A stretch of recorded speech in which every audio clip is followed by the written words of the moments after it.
Hi, hello, hey. So I was going to do a final illustration for the character I designed last week, but I changed my mind. I'm doing a different video this week. Next week, I will do the final illustration. Yeah, I'm just feeling like I want to take my time on that painting and I want to do a simpler video this week. I just feel like doing a chill little sketchbook video, so that's what I'm gonna do. So every once in a while, my mixing palettes get kind of built up to the point where like there's no room for new colors. So I like to try to like use the paint on them because like I never wash them because they're watercolor, so I just, reuse the paint over and over again. And I was doing this painting with leftover paint and I was like, hey, this would be a chill, maybe easy video to do. So I did another sketch and I'm going to use the rest of the leftover paint. Probably not the rest, but I'll try. Yeah, like all of these are watercolor except for this one. This is gouache and it's actually left over from my Prince and the Frog video when I was painting scenes from that movie. Yeah, and then the rest of these are watercolor. Yeah, the paint, especially on this one, is like super old. Yeah, I was testing out some new colors. I think that was like a year ago and I still haven't used all of the paint blobs. Yeah, and then these two were actually pretty recent. And I think this is from, what was this, like 6 or 7 months ago when I was testing out my new Holbein paints. Anyway, that's what I'm going to be doing in this video. Just, using the rest of my paint while I paint this drawing. Oh, and I gotta say, I'm like really proud of this one. I think the dress design turned out pretty cute. It's funny, I actually used a reference photo for the pose, and in the reference photo she was wearing a wedding dress, and I kind of, I don't know, actually the only idea I stole from a wedding dress was like the light color, and like there was lace flowers on that one. But then I was like, I don't want it to be a wedding dress, and I changed it up. And it looks really cool. And I painted my character Ponytail Girl. That's what I call her. And I haven't drawn her in a long time. And I also never give her like light colors for her outfit. Anyway, I'm proud of this painting. Okay, voiceover me here. Hello. So I call this a simple video. And I'm gonna upload it a day late. So I think at this point I might just upload on Saturdays. I've always uploaded on Fridays, like ever since I started my art channel, because that's when a lot of art YouTubers upload videos. All my favorite ones, they always upload on Fridays. So I was like, I'm gonna upload on Fridays. But I think Saturdays will be easier, and the past 2 videos have been on Saturdays. Yeah, because my schedule for YouTube videos is I don't work on the weekend, okay? Yeah, I also subscribe. I don't make money from my YouTube videos yet. I gotta get to 1,000 subscribers and I'm so close. Yeah, so if you're not subscribed, then you should subscribe, help me out. Yeah, anyway, so I think I'm gonna start uploading on Saturdays now. I feel like I'm breaking the laws of my channel. Like, what? Yeah, so I'm gonna try Saturdays. Maybe I'll change my mind. Yeah, anyway, this painting. So I saw this post on Instagram and it was about ghost apples, and I don't know if anyone else has heard of this, but I thought it was the coolest thing ever. But apparently sometimes like an apple tree, like the apples on an apple tree will like freeze, and if it's like a rotted apple, the rotted apple will like rot and it'll like fall like through the ice coating of the apple. Does that make sense? So if there's a thick layer of ice on an rotted apple, and the rotted apple falls through the bottom, then you have glass apples on your apple tree. I mean, they're not actually glass, but they look like glass apples. And I was like, that's the coolest thing I've ever heard of. And then when I was like, what should I paint? I was like, ghost apples. Yeah, so that's the inspiration. Yeah. Instagram always gives me cool fun facts. I appreciate it. Yeah, I wanted this painting to kind of look like the season it is right now, which is like not winter yet, but it's like at least where I am, it feels like winter, but it's not technically winter. So it's in between fall and winter. So like the leaves, you know, are all like yellow, and there's still a couple on the tree. Yeah, I cannot believe how good this sketch turned out. Like, after my other painting turned out really good, I was like, okay, well, there's no way 2 paintings in a row I'm gonna like. Especially after I didn't film one, because I swear, every time I, like, just do, like, this lazy painting in my sketchbook and I don't film it, it turns out really good. And then I film a painting and it's, like, meh. Yeah, but no, actually, this one also turned out good, so I'm shocked. Like, what? Yeah, I really liked this sketch. I don't know. I just like this painting. I don't think I've actually, I don't think I normally draw people, like, sitting in a tree. I do draw, like, branches a lot, but I don't normally draw people in a tree. But I really enjoyed it, so I might do it again. And I really couldn't decide on the background, so I was kind of, like, all over the place. But I just started using this color because it was, I had a lot of brown in my mixing palette, so I was like, I'll just do brown, I guess. But yeah, this painting turned out to be, like, at least in my opinion, it reminds me of something out of, like, a storybook. And when I painted her cape red, I was like, she looks like a prince. And I'm like, she's a prince. I don't really normally draw outfits like this, but I kind of want to draw more. I'm like, should I draw girls in prince outfits? Like, that'd be so much fun. Yeah, this painting very much, like, it looks like a fairy tale painting to me, and I love it. Especially with the apples, you know? Giving, like, Snow White vibes. I kept thinking about Snow White from Once Upon a Time. So in, like, I was gonna say in the earlier seasons, maybe she doesn't maybe it's also in the later seasons, but you know, when they're still in, like, the fairy tale world on that show, she has, like, a hunter outfit on. I was totally picturing that in my head while I was sketching this. I was like, Snow White from Once Upon a Time hunter outfit. Yeah, the colors are very different. Actually, I don't know, there's a lot of brown. It's not that different, but the red and the blue are different. Okay, that outfit's, like, white and brown. Now I kind of want to draw that outfit. Yeah, anyway, that's what I was thinking about while I was painting. And I also want to say, like, these paints, most of the colors I was using are like the Paul Rubens, like, student grade paints that are actually, like, the best student grade paints I've probably ever used.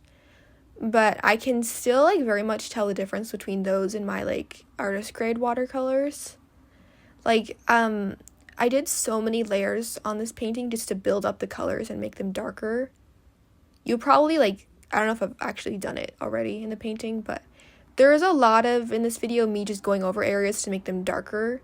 And I couldn't get the colors as dark and, like, saturated as I wanted them to be, which is kind of sad.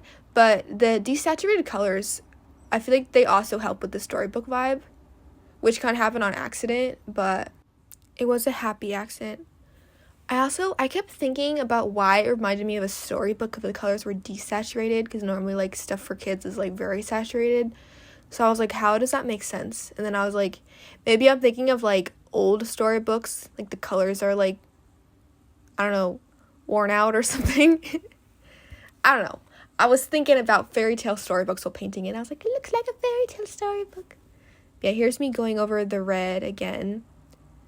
Yeah, also, like, I ended up using that, like, teal color a lot. And I don't think it made it look maybe a little too, like, wintry more than I would like. But it's a really pretty color. And fun fact, it's a Daniel Smith paint. It's called Sleeping Beauty. And it was, like, one of the only artist grade colors that I used. I also used some metallic colors, which I just realized I didn't show where it was shiny. So when I do the end part of the video where I talk, I'll show the shiny. But yeah, I used a little bit of metallic paints. I finished talking about everything I wanted to talk about in the voiceover so early. Like, what do I do now? I guess I'll try to pay attention to the video and talk about the art process. Well, fun fact, the teal, I actually wanted to go for, like, a normal blue color, but then I didn't really have that much of normal blue, so I just ended up using the teal. So, fun fact. Now we're getting into the background. I used green to make this background color. I mean, okay, it's not green, but to mix the brown, I used a green because I had a lot of green on my mixing palettes, and I didn't end up using like any green on this picture. So next painting, I think it'll need to be like mostly green. I think I want to do like one more painting with these leftover paints, and then I think I'm just gonna like wash them off. Yeah, and I added like some colors to the background, you know, give that little spice, I guess. It just needed something. And I really I couldn't decide what to do for the background. I was gonna add like an actual background with like trees and stuff, but then I was like, man, it's a sketchbook painting with leftover paint. Like, why am I overcomplicating it so much? Yeah, I really couldn't decide the level of detail I wanted this painting to have. I was all over the place. I will say, I think it's because these paints have been mixed so many times, but the colors were becoming kind of like muddy, which I don't really know how to explain if like you don't know what I'm talking about. But yeah, I think it's time to wash these paints off.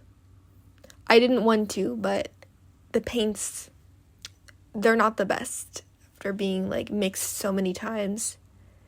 Yeah, so I couldn't get the paints that dark, so I ended up just using black gouache to do the line art, which, fun little fact, I don't know if I explained this in a video before, probably, but there's a lot of different ways to do line art, eh? You know, there's a lot of different things you can use, but black gouache is my favorite way to get line art that like looks like you just used like, you know, watercolors to do the line art, but you didn't. It's gouache. So it's kind of like in between using like doing black line art and doing like with like the paints, you know? Yeah, also gouache dries matte, which is really good for line art because it actually annoys me so much when I do line art and then it's like weirdly like shiny, but the rest of the painting isn't shiny. It looks really weird, especially if I use a brush pen. So I do need to remember to use gouache more because it does look a lot better. Yeah, I also think the black gouache definitely adds the storybook vibe, you know, the thick black lines. I wasn't going to use like anything else besides watercolors for this painting because I was going to do like a lineless look. But then again, I couldn't get the paints as dark as I wanted them to, so that was kind of annoying, but it's fine. I like how the painting turned out. Yeah, and I went crazy with the white highlights as well. I didn't actually end up filming it, and I'm sorry that this the highlights part of the video, like the quality looks kind of bad, so that's sad. But I added like stars to the background, which kind of ended up looking more like snowflakes or something. So I didn't want to go for the winter look. It was supposed to be fall in between getting colder to winter, but then it just became winter because it looks like it's snowing. So yeah, I think actually I liked the sketch better than the final painting, but the final painting is still fine. I think it would have turned out better if I used my normal paints, but it's fine. But yeah, so here it is, and that's what the palettes look like now. That round palette next to it, I definitely used most of the paint out of that one, so I'm happy with that.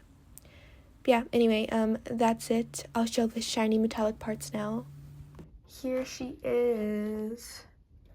So let's see if you can see where it's shiny. So the bows, and then I also added some like blue metallic onto the frozen apples, and like all the jewelry is like shiny. Yeah, there you can kind of see it. Yeah, so it's very subtle. I just had like some metallic paints left over on this one. Yeah, there's a lot of blue left. Yeah, look how much paint I used off of this though. I think besides like the big globs of paint in these two and this one, I think like all these I'm just gonna wash out. Yeah, because like I said in the voiceover, the paint was just getting kind of messed up. Yeah, and then all of these were my student grade paints, the ones that I couldn't get dark enough. I do think it turned out cute. Now, if you're wondering why there's nothing on this page, it's because I wanted to do this one first because it'd be easier for filming, and I'm left-handed, so it's easier for me. I don't know why I haven't been doing it this way in my watercolor sketchbooks. I always do this page first in my pencil sketchbooks, so I don't know why I wasn't doing that way before. Yeah, anyway. that's it. Thank you for watching. I hope you enjoyed, and I'm sorry the voiceover was all over the place, but I guess that's, you know, what happens when you don't script your videos. It's kind of, nobody knows how the voiceover is going to turn out, and I don't feel like redoing it. So hopefully it's okay. I'm not going to listen to it because I don't want to listen to my own voice. But yeah. Thanks for watching. See you next week. Bye.